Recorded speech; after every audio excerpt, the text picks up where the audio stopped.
Hey guys, welcome to the channel if you're new, welcome back if you're a subscriber. Special thanks to all of my patrons. My name's Neil, and it's time for the next episode of The Haunting of Hill House.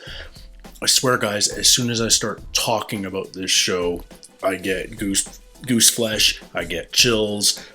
2 minutes ago I was fine, and all of a sudden I'm like nervous again. This show has a visceral effect on me, and I'm excited to see where it goes next. The last episode, episode 6, Two Storms, was something really special, something really unique in television. I'm not sure I can remember an episode of TV that was basically scripted as a single continuous take. It wasn't filmed in a single take, but the few little cuts that were in there were really well hidden, and it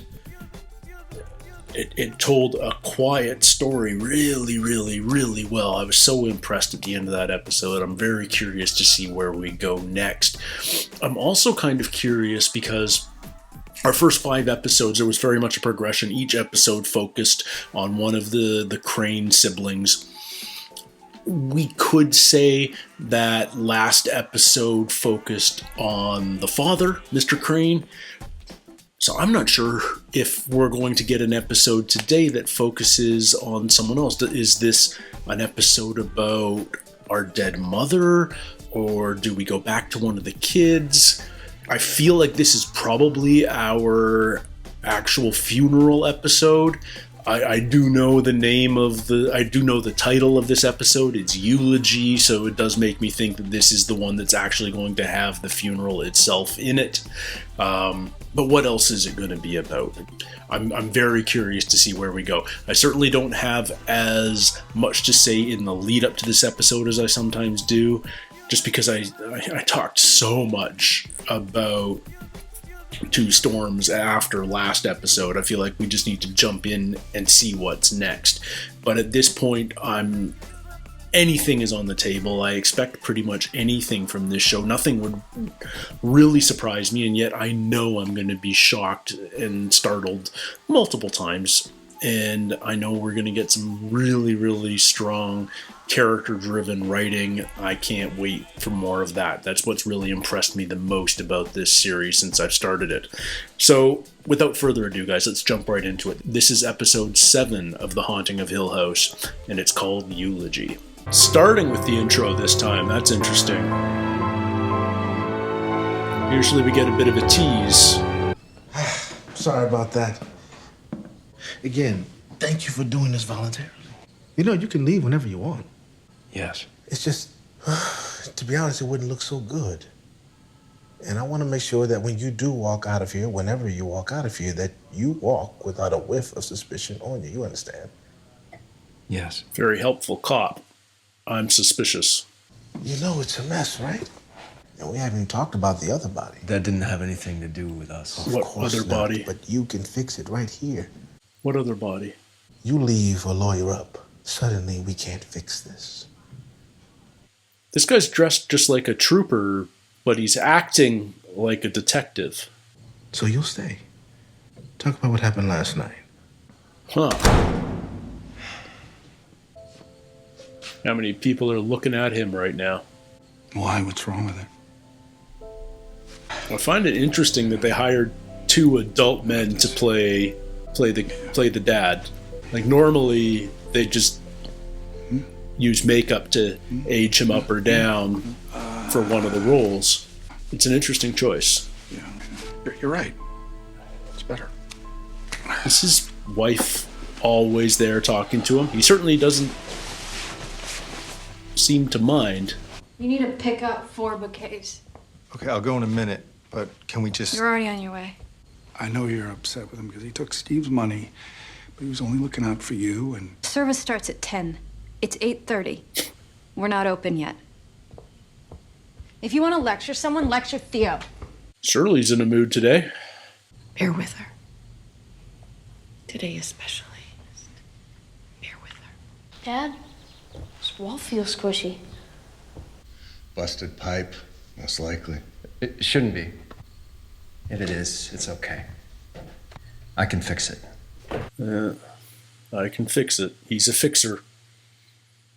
Kind of Jack Shepard-y like that. Father Mucker. Father Mucker, Really, indeed. Dad? No. What's going to show up on the picture? Something's going to show up on the on the film, on the Polaroid. What's that noise? Do you hear that? Rats. Ah, why are holes so freaking scary? What's on the Rats get Polaroid? thirsty enough, they'll shoot through just about anything. This could ruin It's not going to get any clearer than that, is it? Just a silhouette against the brick. I fucked up last night, Daddy. Even by Crane standards. Did something actually happen If I between make her it and through the Kevin? day alive, I'm gonna have to pack this all up and find a new place to live. Or is it just about the money? I should have made more of an effort with you. I should have met you halfway. People fuck up. You don't really get it. Until you fuck up. Really fuck up. Hey, Theo, did you fuck up? And this doesn't have to do with Steve's money, does it? That's a good start. You were always good at that. Assessing the damage. Where is it? Where's the damage? Second floor hallway behind the library wall. Oh, I like Master that bedroom. transition. You're kidding. The ghost of Mom actually said the line that Mom was saying in '92. That's great.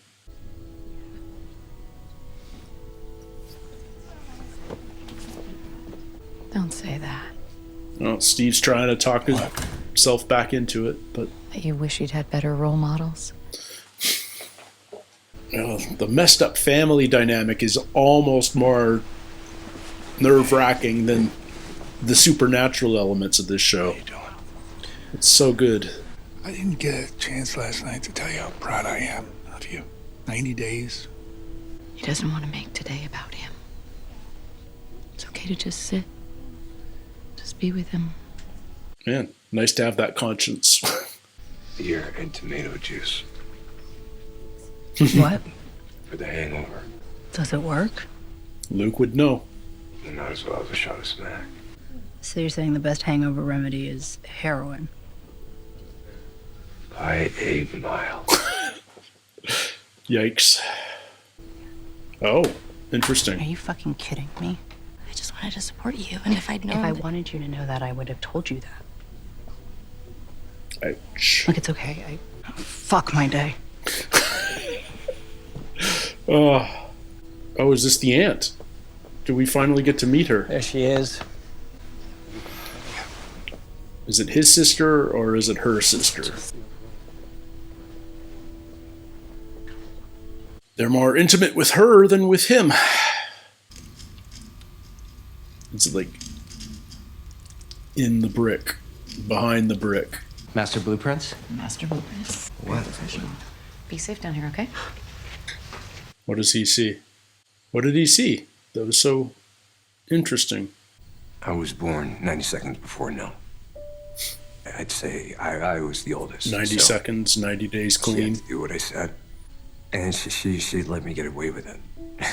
That last time I saw her, she was driving me to rehab. She looked at me and she said, I love all these shots "You go in there." of the speakers and you have bring her my over brother their back." shoulder, keeping her in the frame. She was always my big sister. But maybe she could use a little time away from the house.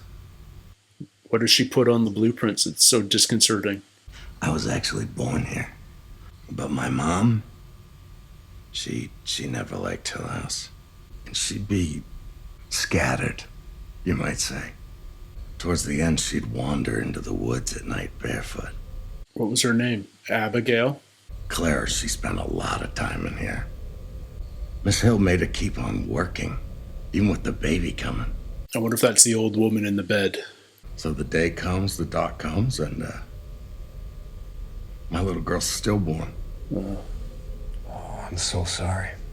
Grace of God, she was back to it not a month later. But the nightmares she had. She's cleaning Hazel's room. And she hears a baby crying. Oh, no. Hears it in other rooms too. And she goes looking and looking. I'll be damned, but I heard it too, and I knew it. That was my first little girl's cry. So What an awesome monologue. we stopped coming here after dark. Yeah. But here's the thing. It worked. No more nightmares. No more crying. What an awesome monologue. That was a great performance right there. I want to see these blueprints. What upset him so much? What did she put on them that was so startling?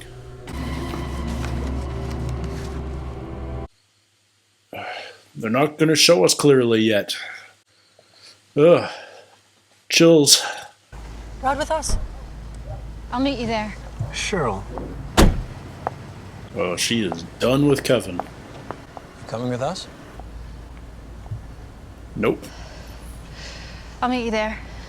Even today? Not everything's about you, Steve. Yeah, that's not about Steve. He knew Luke had it in him. Don't. I was talking to Theo this morning. Uh-oh. That's so. Don't. In the end, all you guys have is each other. Did Theo tell you what she did? No? Don't. Listen to your dead wife. It'll be too late. Stay the fuck out of my business. There it is. Stuck your hand. Right in the fan. Is this how his hand's bandaged? Yeah, there's the silhouette. And he's just, no! Jesus Christ! I unplugged it! It's okay. It was an accident. Fuck! Oh, gross. Ugh. And we're going in no matter what, eh? Was this like the same day? It looks like he hasn't even got stitched up. He's just wrapped it up in a bandage. You are not getting in that door. Not through conventional means, anyway. I'm so sorry. Is she right there? Yeah. Don't. Whoa!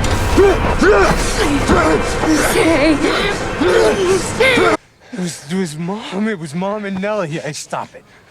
You didn't because they're dead. And if you don't get your shit together, like Mom and Nell didn't get their shit together, you're gonna end up just like them, you understand? I don't want to bury you too, you understand? Okay? It was a different mom ghost than the one that sticks with Dad. Really interesting. They're haunted so differently. What? Oh, jeez. What is going on? What the fuck? I'm sorry. I was having a horrible dream. You think? I don't know what we have to do, but we have to do something. You're... What? I'm what? Oh. You use the same shape dozens of times. It's the dream house. Over and over. Maybe you should take a break.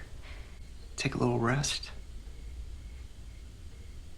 I'm not sleeping through the night at all. These constant dreams. How far away are we from that night, I wonder? It feels like it's imminent. Like it could be the next night or something. I mean, we know Dad's hand is bandaged on the night in question. You did good. Say your goodbyes. Probably won't have to see them again for years if you don't want to. But you do want to, don't you? Of course he does. There's kids. Feels like he's failed them his entire life. Well, certainly since the night. You know, I see your mother every day. That's pretty nuts. Yeah, for me, it's a coping mechanism. But doesn't mean it's always the case. But you don't have to feel crazy because sometimes... Big boys know the difference between what's real and imaginary. Isn't that right, Dad? Was that what he told him when he was a little kid? I feel like Luke's on such a fragile, tippy fence. Like anything that you say to him could push him back into using. Whose purse? There's scratching in the wall. Oh boy. Digging open the ancient walls is... what's going to be in there? There's a body. There's got to be a body behind this or something, right? That's why the silhouette and the scratching and... It's a body. It's got to be a body. Yeah. Good Lord. I'm going to keep the children upstairs. Who is it? William Hill, been missing since 48. Case went cold with the department. William Hill. It looks like he bricked himself in. The tools were in there with him. And man, the scratches. Bricked himself in? Ugh. He bricked himself in. I mean, he did sort of have that concrete palette, right? You know, folks around town talk. They've always talked about this place. Is it haunted? Oh, yeah. At least a few of my kids sure think so. You're all set with your flight? All set, yeah. I'll be around at the hotel later if you want to get a drink or... Well, I'm an early flight, too. Yeah, right. Steve, I'm sorry I didn't talk. And I'm sorry I didn't listen. And I'm sorry I wasn't there. This is going to turn into a nothing. I'm so sorry that I couldn't fix it. You fly safe. You too. Fathers and sons, man. Need to learn how to talk. Can't find my credit card, and the caterer's got to be paid. Did you tow my car? No, Luke. I mean, my Luke car took the is credit gone. card in the It car. was outside my house like it always is, and now it's gone. Luke. You probably Luke. parked it somewhere else. It was right here. You knew it looked wrong. He looked wrong. Has anybody seen Luke? Oh, no. Your silence doesn't protect them. yes, It does. he was Oh. right there. He went outside about an hour ago. Probably already has a needle in his arm. We don't know that. What's that? What's what? What does she see? What's going on? Is it the dirt that they threw on the coffin? Oh, jeez. What's... something about the damn dream house, isn't it? Oh, God. Oh, no, she's gonna kill someone. It's her. They both see it. Is it Mom or is it Nell?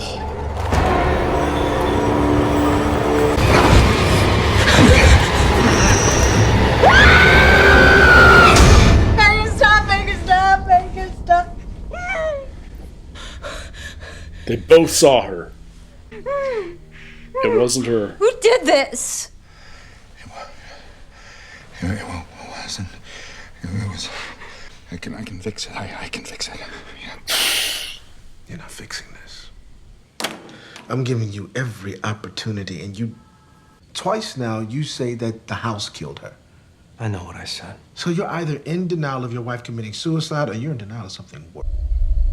So what did you see when you got to the red room? Nothing. That door's been locked since we moved in, so...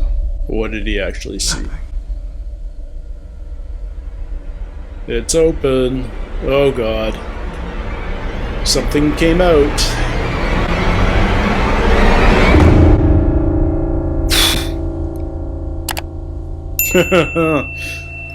Oh, man.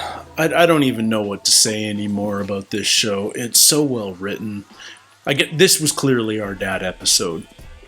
But it was also, in a way, our mom episode, you know? Like, we finally sort of get to see that dad always has mom there with him. Almost always. Like, she is his conscience, his voice of reason. Maybe it's as his therapist says, that widows and widowers create their lost spouse as a construct to help them cope. And that's what he's done, maybe. Or maybe it's not. Maybe it's more. Maybe he's being... Haunted isn't the right word, because she's very helpful and loving, but constantly visited by his wife. And then, but what's this dead version of his wife? The one with the bloody scar across her face, covered in dirt, the one that grabbed Luke at the cemetery, the one that they saw at the very end, he and Theo, they saw in Shirley's office. That's a haunting ghost right there. And they both saw it. Like so many of our ghost sightings that we've seen so far in this show have been singular. We're with an individual and they see somebody, and they're the only ones. But Dad and Theo both definitely saw a dead mom there at the end, the way they reacted. Maybe the most painful moment in this entire episode for me was towards the end, at the end of the day, when Dad is saying goodbye to Steve, and Mom is saying all these things right over his shoulder about, I should have listened, I should have said more, I should have been there, all of these things, and all Dad can say is, have a good flight. Pains me. Like, so much goes unsaid. You know, I don't want this to turn into preachy family relationship hour, but you can't help but talk about this sort of stuff on a show that has written this dysfunctional family so well. Fathers and sons, men in general, don't talk about what's on their mind nearly enough. They try and tough things out. They see sharing emotion as weakness. It's kind of similar to Steve talking Luke down after Luke saw the ghost of his sister and his mom at the cemetery again. It's like, get your shit together. This is an illness. You can beat it, but you can't acknowledge what you just saw.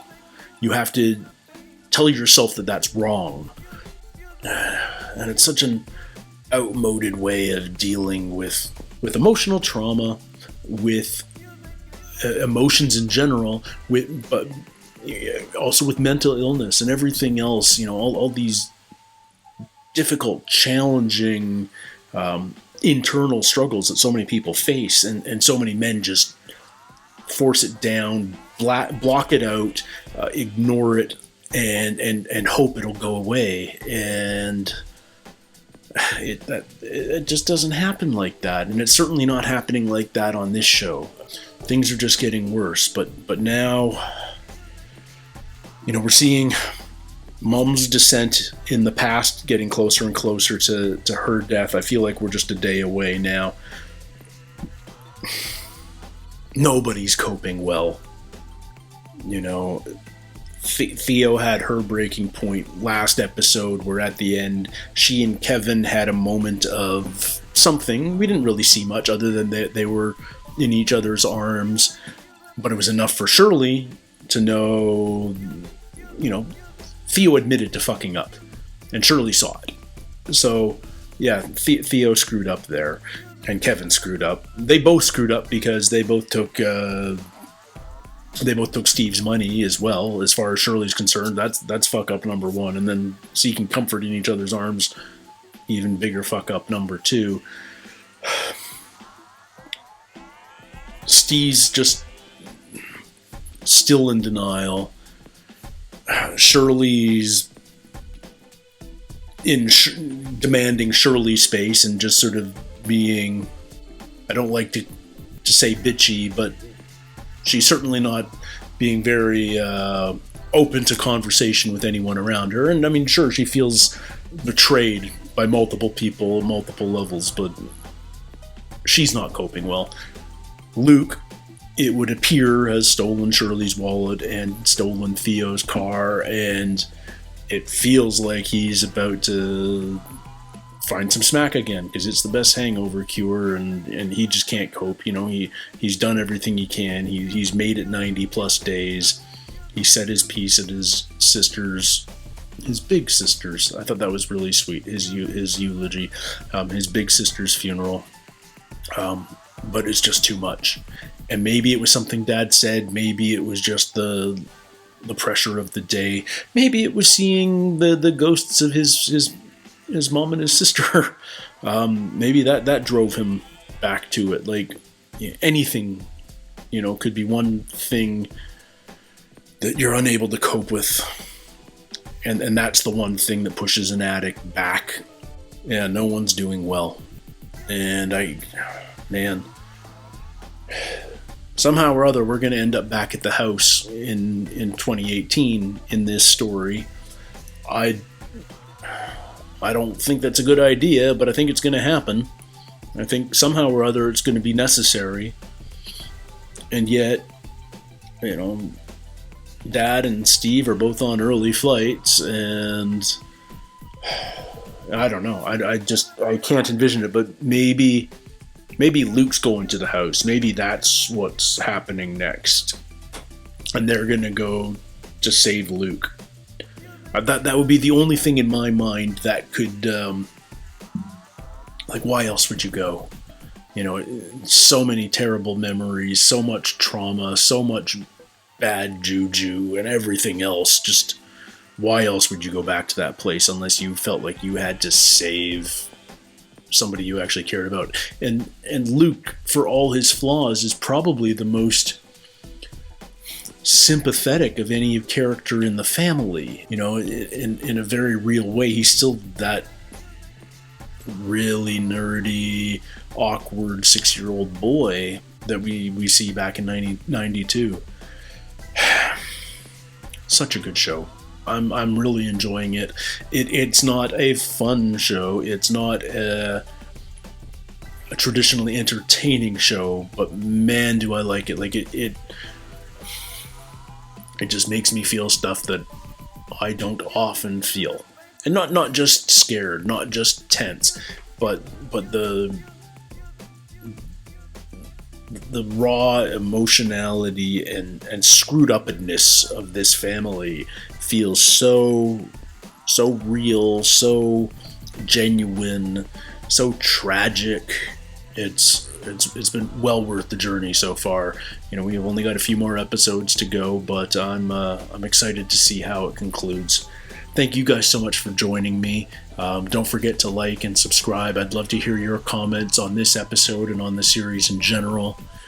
Don't forget to check out my Patreon if you're so inclined. The link is in the description below. That's the best way you can possibly support me and the channel, to make sure that I can keep coming out with content like this. And until next time, everybody, take care, stay healthy, and we'll see you soon. Cheers.